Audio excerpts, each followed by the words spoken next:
Welcome to the Balancing Ambitions podcast. I'm your host, Kim Menapace. You are not alone in your pursuit to balance family life, work, side hustles, and taking care of yourself. Balance is not easy to achieve by any means, but we can all work to get better at it together by sharing our stories, tips, and wisdom. Let's dive into this week's episode. I am super excited to invite an old colleague, now returned colleague, back to my Balancing Ambitions show. So, very special guest today with Mike Connolly. Mike is a recently retired and then unretired sales executive, a business owner of a dog apparel brand, founder of Pay Forward Coaching, a charity whose mission is to provide free education and career services to anyone who needs it, an active contributor to several other nonprofits, and to top it all off, an ultra marathon runner. Welcome to the show, Mike. Please feel free to introduce yourself. Hey, Kim. So great to see you. I think you just did a better job than I ever could. You can borrow it for your LinkedIn, your I LinkedIn might, summary. I might crib that.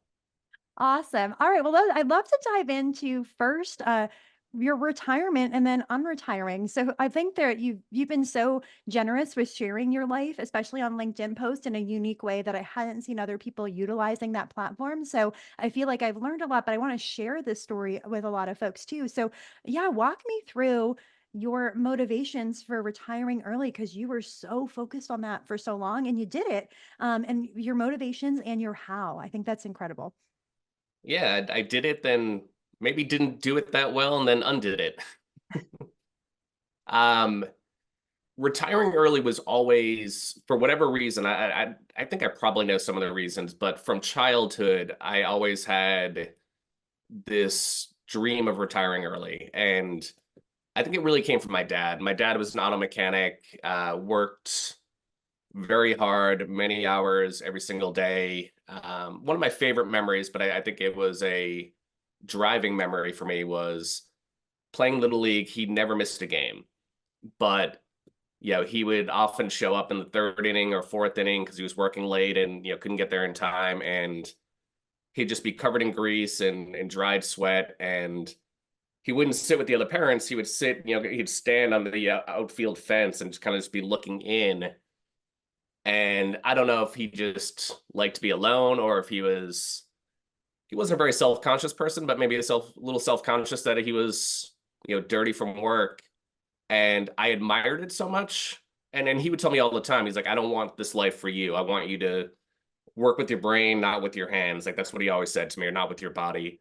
And I think I really took that to heart. And from an early start of my career, was really focused on saving, probably too focused on saving. Um, this will probably be a theme. I think balance has always not been the best thing for me. So I probably missed out on a lot of experiences, didn't take many vacations, worked really hard, but put away money, learned about investing, really got passionate about investing, and, trying to make my money do more. And then a couple of years ago, I got to the point where I was able to retire, and I don't think you're ever really sure if you're actually at that point. But my father passed away in 2018, and that was another really driving motivation for me. He was 9 months short of his retirement. He never knew if he was going to be able to retire, just financially ever being secure, but between military pension, Social Security, later in his life being able to put away a little bit of money, he got to a point that he would be able to not work and play golf, which is all he wanted to do. And then all of a sudden he couldn't do that. And that really woke me up that, tomorrow's not promised, and I shouldn't be living for the future all the time, right? There's got to be a balance. So pulled the plug and did it, and just left. Thank you for sharing that story. Gosh, that just gives me so many feelings and emotions hearing that. I can picture that moment, those moments with your dad watching you play baseball and working with your brain, not your hands and your body. And him, so he passed away 9 months before retirement and not getting the chance to live that day-to-day life he wants to, of playing golf and relaxing a bit more. That's hard. It's definitely not unheard of, I think, but it's definitely hard. Yeah, and I think something else I realized was, even though he was going to retire and was very excited about it, he actually had a calendar where the next year he had the date circled, and he was very angry. His birthday was March 5th, but pension wise, he couldn't retire till March 7th, I think it was. And so he was really mad. He had those extra 2 days he would have to work, and I think it was just funny the way he thought about it. But he had balance in his life. He played golf 3, 4 times a week. He had gotten to a place where he went to work. He worked 8 hours. Yeah, he was working for someone else for a long time. He had his own business, which is why he was doing 10, 12, 14 hours a day. And he was able to work hard, but work hard for 8 hours a day and do the other things in life that are, more fun than work and more meaningful than work. That's good that I was able to integrate that even before the official retirement, because I do agree you have to live in the present moment, and it's always a balancing act and reflection. You need to pause and say, am I balancing living for today and saving or building the future for tomorrow? And if I'm tipping one way or another too much, how do I bring that back into balance? I like that. So For let's sure. unpack a bit more the house. So it sounds like you were very good at saving, maybe too good, which normally I don't hear. You're just so focused. And it sounds like you did investing with that saving. So yeah, just let's unpack that a bit more and share a bit more. Did you do stock investing, real estate investing, a bit of, a mix of things? I've done a mix of things, and I've done real estate, I've done stocks, I've done bonds, I've done private capital. I've found myself going back to the stock market. Real estate is something I wish I'd done more of, especially in South Boston where I grew up, and it's just astronomical there. I almost bought a condo in 2006. It was under $300,000, and every now and then, just to feel a little bit of pain, I'll go on Zillow, see what it's going for. It was like 1.6 last time I looked at it, and you kind of you have regrets, but I've learned to not again live in the past, right? Where it's yeah, I could have made these investments. I could have found a video before it blew up, right? But I didn't. It's okay. But real estate is such an active investment, even if you have a property and manager. There's so much work, there's so much stress, there's unexpected, not that the stock market doesn't have unexpected things happen, but I found that with the stock market, it's very passive. Like I love learning about companies, but I can do it on my own time and on my own schedule, not get a call that the roof is leaking and all of a sudden I'm losing my mind and wondering how much money it's going to cost, and you have tenants to take care of, and people that in some small way you're responsible for. Um, it was a lot of pressure, and I had a lot of things going on in my life. I said, you know what, let's make this a little bit easier. So really focused much more on stocks. I think I like the opportunity to win, right? You buy a bond, you know exactly what the outcome of that bond's going to be, right? You have a set interest rate for a certain period of time. And with stocks, you can beat the market, you can beat other investors, you can be smarter. And I'm certainly not all the time. But it's fun to compete. Maybe that's the way I like to think about it, and it makes investing fun. If I yeah, I mentioned I didn't take a lot of vacations. I didn't splurge on things. I lived in a very small house, for economic reasons to put more money away. And at the time, I didn't really feel like I was missing something because I really enjoyed investing, and having that account grow was my win. That was my excitement. And maybe there's something a little messed up about that, but it was fun for me. Like that's what I really enjoyed. And I think what you focus on grows. I have goals now and I'm checking in on them daily, even if there's not a lot of activity there. But, or I know you're training for an ultra marathon this fall, and every day you're thinking about that goal and training or having a rest day towards it. And I think it's the same thing with other goals, whether it's financial, getting a property, or stocks. And I think that it's okay for it to be a little obsessive, because that's how you make progress in them, and always just catching yourself and keeping yourself in check so it's not getting to unhealthy levels. Yeah, definitely a little obsessive with both money and running and probably some other things. But I think you touched on something really important there too, is the checking in. There's a lot of small wins, right? You have a good training run, you hit a new mileage plateau, your investing account, you have a good day, you have a good week, you have a good month. I track it every month. I would look at it every day. I'd like to say I don't, but I do. But I have a Google sheet I've been keeping for 15 years, maybe longer. It started in Excel. I moved over to Google Sheets whenever Google Sheets was a bigger thing. But every month I kind of have every single account I have and, kind of just mark where it is. I love data, so seeing, grow over time is big, but every month it feels good. Even if it went down, it's more of a small celebration of like, I've done this, like I'm on the right path. So it's not just trying to get to retirement or actually running the race, but it's all those small wins that lead up to it that, make it fun and keep you going. I love that. And I like that you said it's a Excel spreadsheet, which is how I prefer to too. And there's other softwares out there. I think Mint and Total View is this one through Ameriprise that we have. But I think these automated pull in all your accounts and it's missing a couple because they don't have an API integration. It's different than you physically going and opening them and typing it in and seeing what it was the prior month and now. And I agree, even just looking at it daily, where energy, where your focus goes, energy flows. And I think I like that, and I think it's part of the mental exercise too of just doing it yourself. Actually, just has added benefits that are unexplainable. Absolutely. I actually used to use Mint before, and just seeing the button spin and a number pop up, there was nothing really satisfying about that. And like towards the end of the month, I was like, oh, Thursday's the 31st. I get to do my spreadsheet on the 31st. And there's something really weird about that, but I do look forward to it. And I have a sense of where the number is going to lay out, but you're right. There's something tactile and satisfying about actually doing it. And it takes 3, 4 minutes, but it's a small thing I look forward to every month. I love that.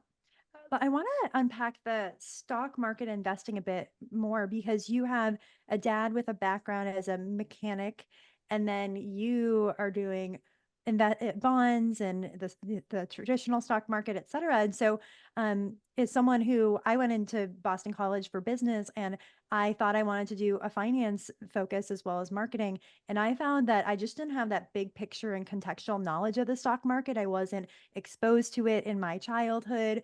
I had other kids in my class that come from parents of New York investment bankers. And I just felt very out of my element on that. And I ended up dropping the finance focus and concentration and just keeping marketing because I knew just satisfactory wise and career wise, I wasn't going to go in that direction anyways. But walk me through how, did your parents just happen to have a really strong investment background, even though the day job was very different from that? Or did you have to go get that knowledge on your own? How'd you do that? Definitely wasn't my parents. When my dad passed away, and we didn't talk about finances a lot in either direction. I didn't know about his. He didn't really know about mine.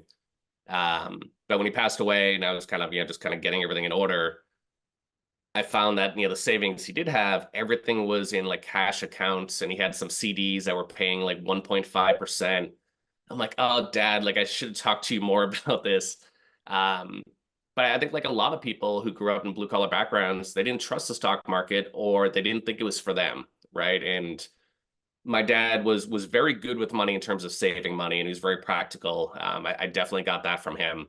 But the stock market, he wouldn't know anything about it. He didn't care to know anything about it, and he was happy to put his physical money. I don't think he had a credit card until a year before he passed. He paid everything cash. He was just very old school about a lot of things. I remember when I first learned about the stock market is I took a bus into downtown Boston. It wasn't Barnes and Noble, but there was an old bookstore. I can't remember which one it was, maybe a Borders in downtown Crossing. And I can't remember the name of the book, but it was this red book by some old time investor. And it was, something of just like intro to the stock market. And I remember like opening it up on the bus ride back to Southie and just fascinated about, yeah, I remember McDonald's was one of the cases as they were talking through. It was a sense of like, I went to McDonald's probably far too often as a kid. As a sense, like I can own a piece of this, right? And that really resonated with me. It wasn't just the compounding money and the opportunity for finance. It was definitely, that was part of it. But this other sense of like, at a very small fraction, you actually literally own a piece of all these companies around you, and how to evaluate companies and the fact that all of their financials were just out there, right? At the time in newspapers, I could open it up and read, what their stock value was. And if you dig deeper, you understand cash flow and valuations. And, one of the first wins I had was with Amazon. It was probably 2002, 2003. So after the bubble, and I had started buying more and more stuff on Amazon, and this was not a very sophisticated analysis, but I was like, feels like a lot of people will probably do this someday. Um, and I wasn't looking at PE ratios. I wasn't looking at, kind of forward statements. I was just like, just feels like more people are gonna do this. Let me buy something. It wasn't a ton, but seeing that grow over time, and I still own those original shares I have. That's pretty cool when you start to see stuff that's 10x, 20x, 50x over time. And I've had some big losses too, right? Like it's fun to talk about the ones that win. I actually remember the losses probably much more clearly. But you learn from it, you move on. And as long as you're diversified and not taking too much risk, you'll be okay. But even 2008 really hurt. Like it's seeing it was scared to open my accounts and see where things had gone. But then you look back and say, like, okay, well, 2000, 2001, 1987, all these other times there were crashes, it always comes back, right? If you believe in the American economy or just the world economy, it's going to come back, and you'll have those ups and downs, but that's the price you pay to get higher growth. That makes sense. And I wonder, changing gears a little bit into your pay forward coaching, I think Yeah. it's amazing that you are offering this for career services. And I think that advice like this and experience that you have can transcend just the box of your career and your resume and your job. I think that that's a piece of people's long-term visions of how they want their life to be. And I'm curious if pay forward coaching touches on this, or we can just switch gears and say, what is it and how is it servicing people? Yeah, so when I retired, and maybe air quotes, retired in 2022, a lot of people tell me, like, you're not going to last a month. You're going to be, too pent up. You're going to be looking to do something else. Like, no, like I'm definitely done working, at least for a while. Um, and about 2 weeks later, I was pretty bored. I'm like, what am I going to do with myself? Um, but more importantly, I'd realized I didn't get to the stage to be able to retire by myself. And in my career, I had a lot of amazing mentors who invested in me, taught me, put up with me. And I had never, number one, I had never looked for a mentor. I think I was probably a bit too shy, a bit too insecure, and maybe just didn't even know that it was a thing to do. But I got really lucky that people found me anyways and did that for me, even though I wasn't asking for it. So there were 6 people specifically that I kind of identified as people who made just material impact on my career. I was like, I don't even know if I've really properly thanked these people. So I reached out to all of them, got in touch with all of them, and a lot of them I'm still pretty close with. Most of them I'm still pretty close with, and was like, sorry, like I don't think I certainly haven't thanked you enough for what you did for me at the very least. Like what can I do? Like how can I pay this back? And all 6 to some version or degree said just go do it for someone else, which I thought was just like such a kind way to think about it. And it wasn't too surprising knowing these people, Sam Zales, Rafi Ardibian, Tom Fitzgerald, 3 of them. And so pay forward coaching was kind of a way to operationalize that. Like I didn't consciously think this, but I think I made it a thing so they would see that I actually took their direction and was going to go help other people. And when I started, it was just me. I thought financial advice would be a lot of it, because of what you said. We don't educate people on it, right? You don't learn it in school. And most people, unless you're in an investment banking family, you kind of either find it by yourself, or for a lot of people, you never find it. And I just felt like so many people were missing opportunities to advance their financial picture because they just didn't know about this. Um, so I put it on LinkedIn. It was, I think, a little awkward, just kind of like, hey, I've got this thing now. I've got some time. If anyone wants to talk, let's chat. And I connected with a lot of people, but they were mostly people I had already known and kind of just got disconnected with over the years. So it was really cool to reconnect with a lot of people from earlier in my career and earlier in my life, but didn't really feel like what I was trying to do. It felt like it was just catching up, and like I could do the same thing with a coffee with an old friend, but it's not, didn't feel like it was really giving back. This was summer of 22. That's when I think corporate layoffs really started to pick up steam. And all of a sudden, I did have people reaching out to get advice, and it wasn't intentional, but we really kind of became focused on layoffs and job search and how do you recover from a layoff and how do you move forward and how do you best find your next thing? How do you network, resume, interview advice? And I quickly got pretty overloaded. There was one week I remember specifically, I did 38 coaching sessions. I was like, I am definitely not retired anymore. I'm just not getting paid for what I'm doing. Everything we do is free. We don't monetize it in any way. And then like just organically, other people start reaching out to me and saying like, hey, I want to be part of this. And at first I was like, no, this isn't a thing. It's just me. Like, it's not a nonprofit. It's not a company. It's just me doing some weird stuff. And then at some point I realized like, well, if I do let these people in, we can help more people. And it seems like we're getting some traction on LinkedIn and other places that people are finding us. And so I added 6 people. The first 6 were all people I used to work with, amazing people who were, the way I describe it was they didn't ask to be part of this. They demanded to be part of this. They were like, we are doing this. So there were 7 of us and we kept growing. We went to 15 and then 25 volunteers and we're up to over 100 now. We've done over 5,000 sessions with individuals. We've built, I think, a really good community, not just with everyone that we help, but also with the career advisors, we call them, or the volunteers. Just met some amazing people. Yeah, and it's a ton of fun. We became an official nonprofit 501c3 at the end of last year. Haven't done any fundraising. Everything's still out of pocket. We run a pretty lean operation. A lot of free software, freemium software, and just try to hack things together. But it's awesome to see. It's just a lot of really great people looking to help other people for no other reason than to help them, which is pretty awesome. I love that because I think people also get a big knock to their confidence when they get laid off or they're in a job that they don't love but feel they don't have choice. And so I think that's probably a big part of it. And then you need to overcome that and leap be even way beyond that to do well and perform well in your interviews, especially in a tough job market. Another thing I really liked is the KPIs you still track for this fun side project. You know, you had 5,000 coaching calls. You probably know how many lives you've touched, how many coaches you have, and then you know, how many people who have been mentored. And I love that. Even if it starts as a small side project, I see that the number and obsession piece of you, and also just the labor of love you're doing and wanting to know like how's it doing, how's it working, and just continuing to see those grow. And I love that. There's something really fun about numbers for me. And you're absolutely right. We have a 9.31 NPS. Every month, I actually do it with my finances now. I track how many LinkedIn followers do we have, how many people are in our Slack community.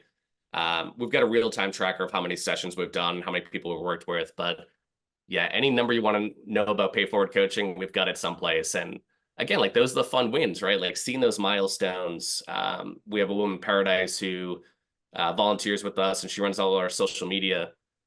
And I love seeing the same thing in her. Like we got to 4,000 LinkedIn followers and she was so excited about like the whole climb up. She's like 39.50, 39.75. We're gonna get there tomorrow. But yeah, I think it's a way to celebrate, right? You see those milestones, whatever they are, whatever those small stair steps on the way up are really cool to watch. Yeah. And if you have fuzzy goals and fuzzy, you don't have any KPIs, you're just going to get fuzzy results too. So if you're not focused on something and having a goal like trying to help X number of people, or the growing the followers on LinkedIn, it's just going to fall flat if you don't have that kind of focus. So I love that. Switching gears a bit to another business you started, I'm very curious to hear how Canine Wear came about. I know you have Murph, the photo over your shoulder right there. So, yeah, let's hear more about that and how you became a business owner there. Yeah, so Canine Wear, a friend of mine, James Dragas, had this concept of having a dog harness where the dog clothing or the dog apparel attached to the harness. And my dogs, including Murphy, never wore clothes or jackets. And you might know me well enough. I'm not the type of guy to dress up my dog in stylish things for Instagram, really not my style. So we got a drink and he was telling me about this idea and he was looking for someone to start the business with and invest in it. And, at first I was like, I don't know, this doesn't really make sense to me.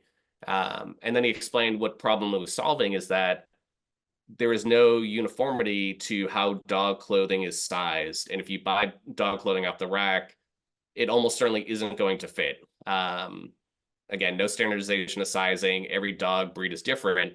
So thought here is once you have a harness that fits, all the clothes are guaranteed to fit because it fits to the harness, not to the dog. And it was really interesting because I always thought if I was going to be involved in a business, it would be something I was personally passionate about, right? And I'm absolutely passionate about dogs, but I couldn't be less passionate about dog clothing.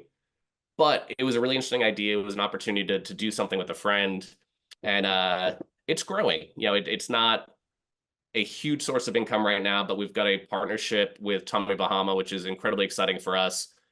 So designing dog wear, we are the dog clothing brand for Tommy Bahama. We have a few other partnerships that we'll announce later this year. We got a very large investor, a great investor, Frank Camerata, came on board with us about a year and a half ago. He spent years at TJX, so has a ton of retail experience. And, I think this is something I learned in my career is just surround yourself with great people. And that's how you build a great business. We have Andy Carter, who's AKC judge, is just knows the dog business inside and out. Chad, who's now our SVP, younger kid, but just so passionate, so driven. And it's great because I can kind of step back and just let awesome people do their thing. And, to me, like in business, that's the smartest way to do it versus trying to do everything yourself. And, don't be or try to be the smartest person in the room. Just get people smarter than you around you and let them run.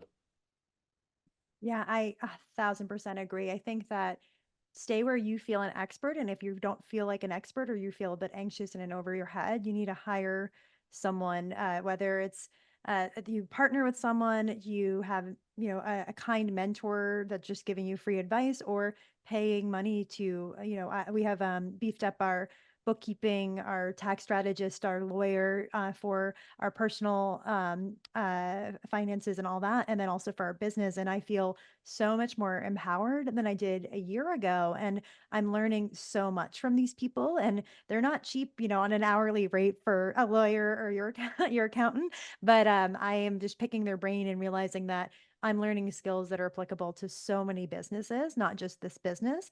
And I'm learning more about business in the field than I probably did in a classroom years and years ago. Yeah, couldn't agree more. Specifically with canine wear and generally in my life, the downside to saving a lot of money is it's very painful for me to pay someone else. Um, so with people in the business, it made a lot of sense because I couldn't do the things that they could do. But starting the business, I tried to do all the incorporation by myself. And then it's like, oh, well, I can pay Rocket Lawyer $75 for a template. And it was such a mess. And then trying to keep the book. So yeah, we've now got a proper accountant. We've got proper bookkeeping. And it's still a little painful to pay it, but to see it done so efficiently and me spend my time someplace else, I think I finally realized the value of that, the time value of like, could I do our tax returns? It's going to take me weeks and it'll be painful and awful, but I could probably get through it and then probably get audited next year. Or I can pay someone and just focus on the business or focus on pay forward coaching or go for a run or do something else that's a better use of my time. It's funny because we almost have opposite attitudes towards it. I think I read the book Who Not How by Yeah. Dr. Benjamin Hardy and Dan Sullivan, and I have 180'd on that. And I think I wasn't like, I was very much, I think we have a very DIY culture where we praise that thriftiness in general. And I think with my upbringing, it's like figure it out. My dad was a carpenter. He tried to figure out plumbing and other issues before actually calling that professional. And so I think that with that book and how busy we've gotten with other things, I've totally 180'd. And I think I'm paying someone for everything. And then what are the few things I do want to do? Which is definitely, you're not saving it. It's definitely not a saving mentality. So it's definitely a spend, spend, spend mentality. But I do feel like I'm finding more balance in other areas of my life. I was not working out much when I was trying to help maintain the books, or had a lot of catch up to do with our bookkeeper back and forth. Whereas now I have time for that. So yeah, I totally get it. It's just funny coming at it from opposite ends, because you just still have that saving brain and paradigm with you. Yeah, I think to your point about doing a 180, right? I intellectually know that the way I'm wired is not the right way or not the best way. And I have to actively coach and push myself to do the smart thing, right? And same thing in the house. I had a dryer that was burnt out. I know nothing about electrical appliances. Like, I am not going to be able to fix this thing.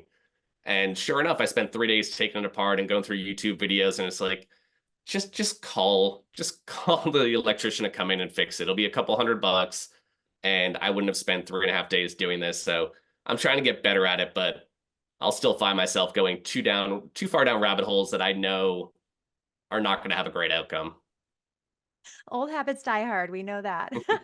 Well, saying you saved those 3 days and were able to go do your training for your ultra marathon. Yeah, walk me through that. I always remembered you identifying as an ultra marathon runner, even back when you worked at CarGurus a number of years ago. And it's funny, I think of marathon runners have a certain level of crazy, and a big commitment and everything. And then I think of ultra marathons runners as on a whole new level. And I've read books like um uh there's I think it's by Rich Roll, Ultraman, and I'm trying to remember the uh one of the classic Born to Run. That's another classic book. And Yeah. so I remember being exposed to the ultra marathon running culture from those books. But yeah, how did this come about? And tell us about your upcoming race.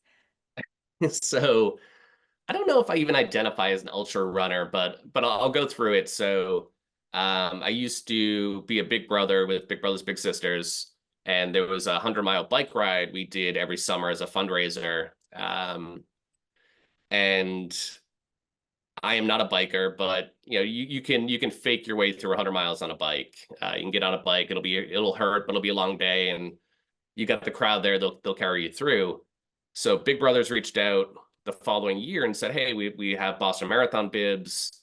One of our runners got injured and had to drop out."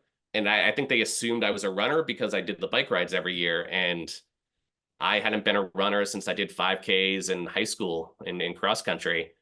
And initially, I was going to say no, and this was like February, and the Boston Marathon is mid-April, and I'm not a runner. It was like 7.5 weeks out, and I said, you know what? Let's do it. Let's give it a shot. So that was 2005, 2006, 2006.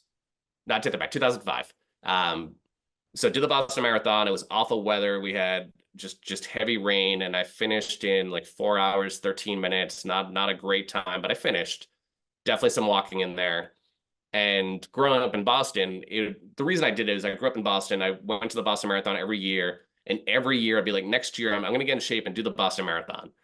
And every year I would run for maybe like a week in April after the marathon, like all jazzed up from seeing the Boston Marathon, and then stop and go to the marathon next year and say, oh, this year I'm definitely going to do it. This year I'm going to stick to it. And so at this point, I was like, if I don't, right now, someone's giving me a bib to the Boston Marathon. If I don't do it now, I'm never going to do it. And I finished the race, felt awful, felt great for finishing, but my body felt awful. I was like, I'm never doing this again. Crossed it off the bucket list. I did the Boston Marathon. And then a couple of weeks later, it's like, I'd really like to break 4 hours. Like, I feel like that is, like early marathons, breaking 4 hours is like the thing. And, maybe I don't really feel like I accomplished Boston if I didn't break 4 hours. So trained, got under 4 hours for Boston, did it with Big Brothers again as a charity runner, and was all right. Now for sure I am done. I can't remember what the time was, but I barely broke 4. I'm done.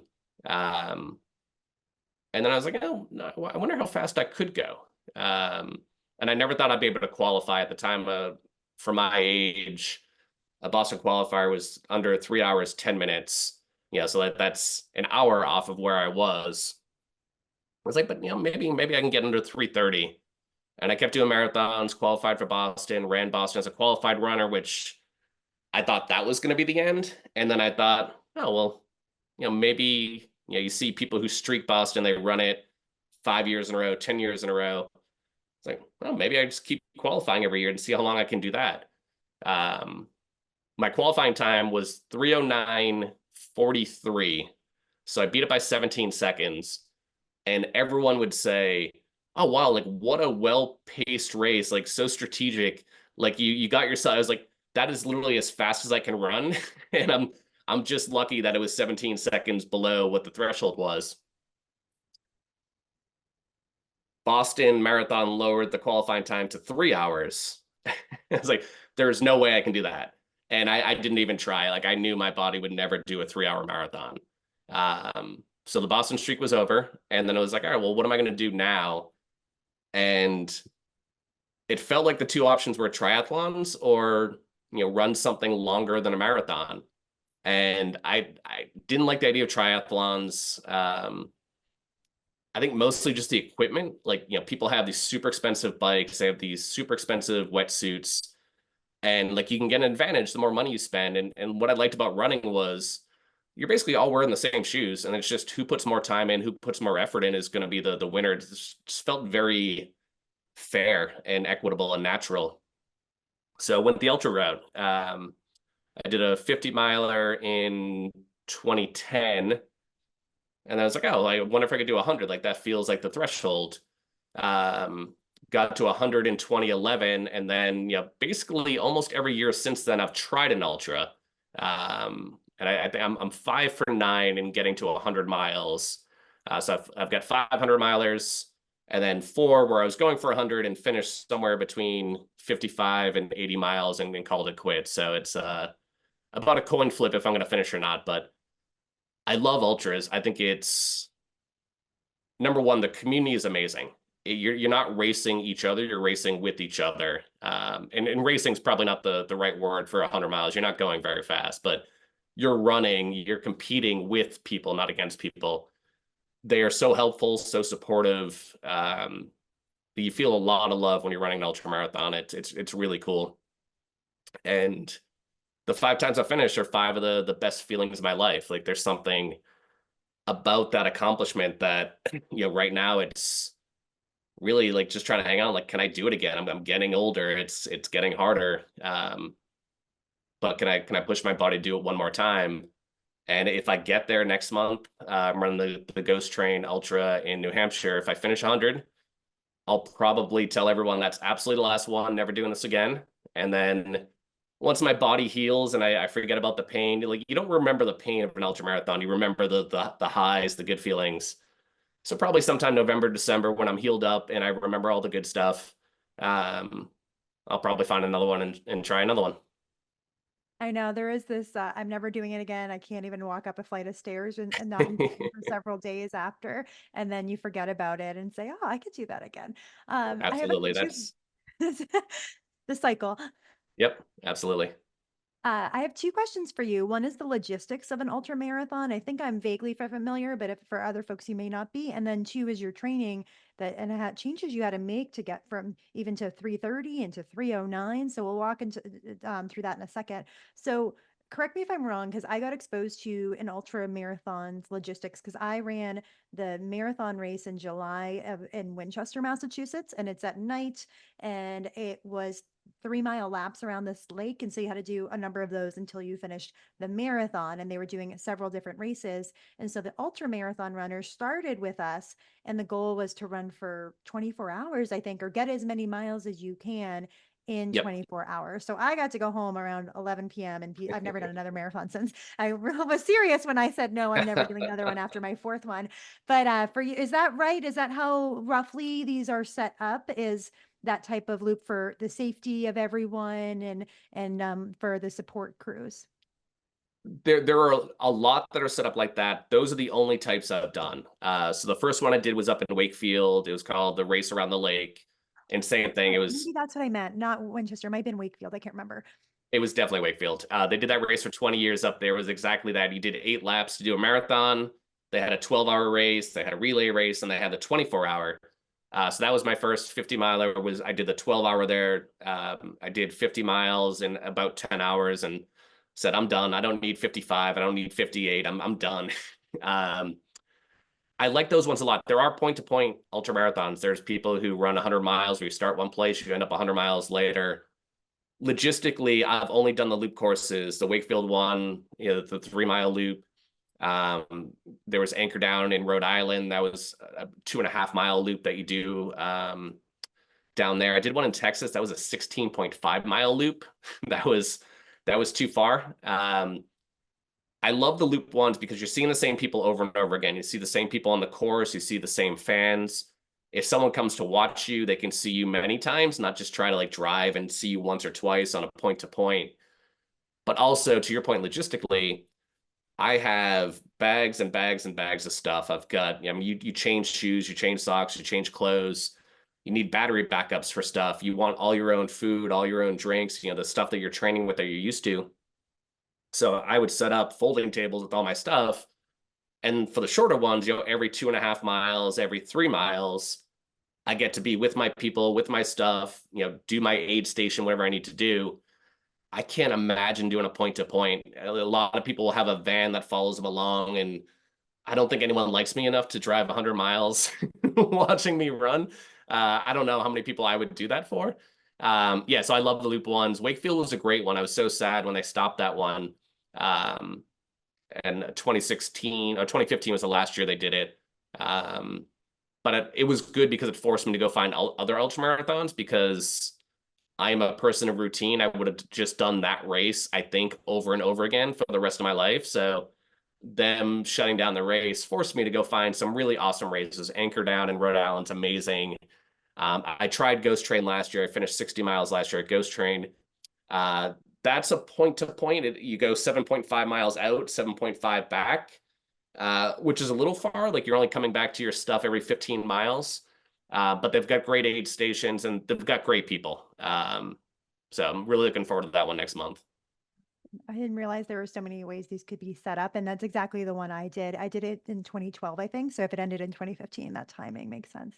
That was the only year I missed. I was injured in 2012. So I did it 2010, 2011, 2014, 2015, 2016, or Oh, too 2015 was the funny. last That year I would have did it. been very crazy if we Yeah. had crossed paths and didn't even know it. I think, like you said, even if I didn't know anyone else there, you get familiar with the faces. And I remember for that one, they recommended um just having the headlamp, and I remember the black flies were awful around the lake. Yes. So Yes. things like that I wasn't expecting. And running at night, I'm such a morning runner, and I didn't do a ton of training runs at night. So then running at night just threw my body all off. It was definitely my worst time ever, both figuratively and literally for race time.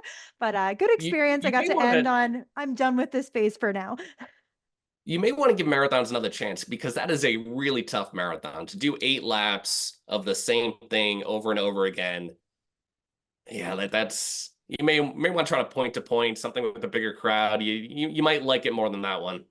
Oh, well, so my first two were Boston as a bandit runner. Oh, So, okay. okay, we'll talk about me for a second. This is about you though, but I'll Oh really quick no. just interject. So, I was at Boston College, and they had a small group of bandit runners fundraising for the campus school, a school for severely special needs kids on site at in Chestnut Hill.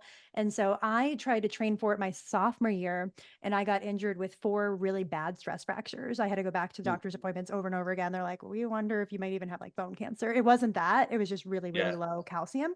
So I was scared to train again. I went abroad for my junior year, and then my senior year, I was on the fence. I'm like, I want to do it, but I'm afraid of getting injured. And so 8 weeks before, I finally I went out and did an 8 or 10 mile run, which was what the group was doing for training, and I did fine. I worked out 6, 7 days a week anyways at the just doing ellipticals and strength and everything. And I said, Yeah. I'm just going to bite the bullet and do it. So I ran it in 4:07 as a bandit runner my first year. I ran it as a bandit the next year, and then they don't allow bandit runners anymore ever since the bombings. Yeah.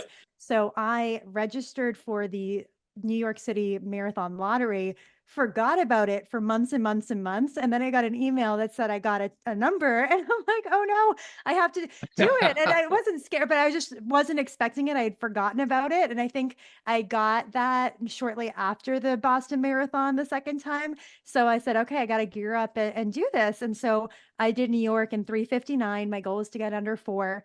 And I Yep. loved both Boston and New York, and even hills. I don't mind hills. I think they're fun. They keep it interesting. I don't like boring and flat. I hear Chicago can be good for qualifying for Boston because it is very flat, but I love the hills. I just had fun, and I got faster as I went for the Boston Marathon, for my splits. Not much faster, but I think I paced Yep. really well. And some of the people at the starting line, we asked them for advice. These old timers who've been volunteering for years and years and years, they said, go out slow. So that's what I Yep. did. I went out slow. So then I did the around the lake one, and I just was done. But I have tried training for half marathons, and I thought I'd do Boston this past year, with charity, because also the charity goals don't scare me as much as they did when I was 22. Um, Yeah. and so, where you're personally responsible if you have any delta between what you were supposed to raise and what you did raise.